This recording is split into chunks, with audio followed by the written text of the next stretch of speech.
નમસ્કાર મિત્રો, સ્વાગત છે ફરી એકવાર તમારું આજના વિડીયોમાં. આજના વિડીયોમાં આપણે વાત કરશું કે બ્યુટી પાર્લર કિટ યોજના ફ્રીમાં તમે કેવી રીતે મેળવી શકશો અને આનો લાભ કોણ લઈ શકે અને આના માટે શું જરૂરી ડોક્યુમેન્ટ છે અને આની ફોર્મ કઈ રીતે ભરવું, સંપૂર્ણ માહિતી આપણે આજના વિડીયોમાં જોશું. તો વિડીયો ચાલુ કરીએ પહેલાં એકવાર તમે વિડીયોને લાઇક જરૂર કરી દેજો, ચેનલને સબસ્ક્રાઈબ કરી દેજો અને તમારા મિત્ર સુધી આ વિડીયો પર પહોંચાડી દેજો. જો એને જરૂરત હોય તો આ વિડીયોનો લાભ તે મેળવી શકે, આ બ્યુટી પાર્લર કિટ તે પણ મેળવી શકે. તો હવે ચાલુ કરીએ આપણો આજનો વિડીયો. તો અમે પહેલાં જાણી લઈએ, બધું જાણશું કે કઈ વેબસાઇટ ઉપરથી આપણે એપ્લાય કરવાનું છે અને કોને લાભ મળશે, તો બધું આપણે આજના વિડીયોમાં જાણશું ધીરે ધીરે. તો સૌથી પહેલાં આપણે ચાલુ કરીએ કે આ યોજના વિશે. તો બ્યુટી પાર્લર કિટ યોજના 2026 જે ગુજરાત સરકાર રાજ્યની મહિલાઓને આત્મનિર્ભર અને સશક્ત બનાવવા માટે સતત નવી યોજનાનો અમલમાં મૂકે છે. જો બ્યુટી પાર્લરનું કામ જાણો છો અને પોતાનો વ્યવસાય શરૂ કરવા માંગો છો તો બ્યુટી પાર્લર કિટ સહાય યોજના 2026 તમારા માટે ખૂબ જ ઉપયોગી સાબિત થઈ શકે છે. માનવ કલ્યાણ યોજના અંતર્ગત સરકાર બહેનોને મફત સાધન સહાય એટલે કે ફ્રી ટૂલ કિટ આપે છે. તો આપણે એ જ જોયું આપણે હમણાં શરૂઆતમાં. તો વધુ હજી આપણે જાણીએ આ યોજનાનો લાભ લેવા માટે તમારે ઓનલાઈન એપ્લાય કરવું પડશે. શું એને એલિજિબિલિટી ક્રાઇટેરિયા છે, ડાયરેક્ટ લિંક શું છે, ઓફિશિયલ નોટિફિકેશન શું છે અને ડોક્યુમેન્ટનું લિસ્ટ શું છે અને એની છેલ્લી તારીખ કઈ છે, બધી માહિતી આપણે આજના વિડીયોમાં જોશું. તો ધીરે ધીરે નીચે બધું બતાવેલું જ છે, આપણે એક પછી એક પોઈન્ટ વાંચી લેશું. તો વળી પાછું છે અબાઉટ બ્યુટી પાર્લર કિટ, એટલે કે આ યોજના શું છે.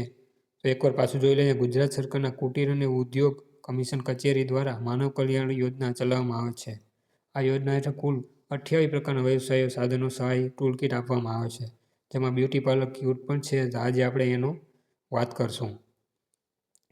તો હવે આ કોષ્ટકમાં આપણે બધી માહિતી આપેલી છે કે કોને આ સ્કીમ મળશે, બરાબર. તો આ સ્કીમનું નામ પહેલાં તો છે માનવ કલ્યાણ યોજના બ્યુટી પાર્લર કિટ. ડિપાર્ટમેન્ટ તો commission of cotton and rural industry. કયા રાજ્યમાં? તો કે ગુજરાત રાજ્યમાં. આનું બેનિફિટ કોને મળશે? તો કે free beauty parlour tool kit, જેની કિંમત છે 3000 થી 5000. આ એ બેનિફિટ છે. એપ્લિકેશન મોડ છે તે તમે ઓનલાઈન કરી શકો, જે કિટોર નામનું પોર્ટલ છે. આના ઉપર ઓફિશિયલ વેબસાઇટ તમને નીચે આપેલી છે ને, એ વેબસાઇટ ઉપરથી તમારે એપ્લાય કરવાનું રહેશે. ત્યાર પછી વુમન જે બીપીએલ અને લો ઇન્કમ ગ્રુપવાળા હોય છે તેને આનો લાભ વધારે જોવા મળશે. હવે પર્પઝ અને ઓબ્જેક્ટિવ બ્યુટી પાર્લર કિટ સહાય યોજના. તો આ યોજના શું કામ સરકારે બહાર પાડી તો તેના વિશે. તો સરકાર આ યોજના દ્વારા સમાજના નબળા વર્ગને મદદ કરવામાં આવે છે, એટલા માટે આ યોજના સરકારે બહાર પાડેલી છે. ત્યાર પછી બીજા પણ 4 જે છે, જેમાં વુમન એમ્પાવરમેન્ટ છે, ફાઇનાન્શિયલ સપોર્ટ માટે છે, સ્કિલ યુટિલાઇઝ માટે છે અને ઇન્ક્રીઝ ઇન્કમ માટે છે. તો આ બધા કારણોથી જ સરકારે આ યોજના મૂકી છે. જેમાં હવે નીચે અહીં બતાવેલું છે, તમને એમાં બતાવેલું છે શું શું આ ટૂલ કિટની અંદર તમને સમાવેશ થાય છે. તો આમાં પહેલું છે હેર ડ્રાયર, પછી છે સ્ટ્રેન્ટર, પછી સીઝર, વિવિધ ક્રીમ અને લોશન, મેકઅપ બ્રશ સેટ અને અરીસો અને અન્ય જરૂરી વસ્તુઓ. તો આ એટલી વસ્તુનો સમાવેશ થાય છે આ કિટની અંદર. હવે અહીંયા કોણ કોણ આ કિટને એપ્લાય કરી શકે છે? તો અરજદાર ગુજરાતનો મૂળ વતની હોવો જોઈએ, તેની ઉંમર 16 થી 60 વર્ષની હોવી જોઈએ. ત્યાર પછી આ કિટ મુખ્યત્વે મહિલાઓને જ મળે છે. ત્યાર પછી તેની ઇન્કમ ગ્રામ્ય વિસ્તારમાં 1,20,000થી વધુ ન હોવી જોઈએ અને શહેરી વિસ્તારમાં 1.5 લાખથી વધુ ન હોવી જોઈએ. જો આનાથી વધારે તમારી ઇન્કમ હોય છે તો તમને આ યોજનાનો લાભ નહીં મળે. ત્યાર પછી એક્સપિરિયન્સ, અરજદાર પાસે બ્યુટી પાર્લરનો અનુભવ અથવા તાલીમ લીધેલી હોવી જોઈએ. સર્ટિફિકેટ હોય તો સારું. આમ તો તમને યોજનાનો લાભ મળી શકે, પણ સર્ટિફિકેટ હોય તો વધારે સારું. અને બીજું કે અગાઉ તમે આ યોજનાનો લાભ લીધેલો ન હોવો જોઈએ. ત્યાર પછી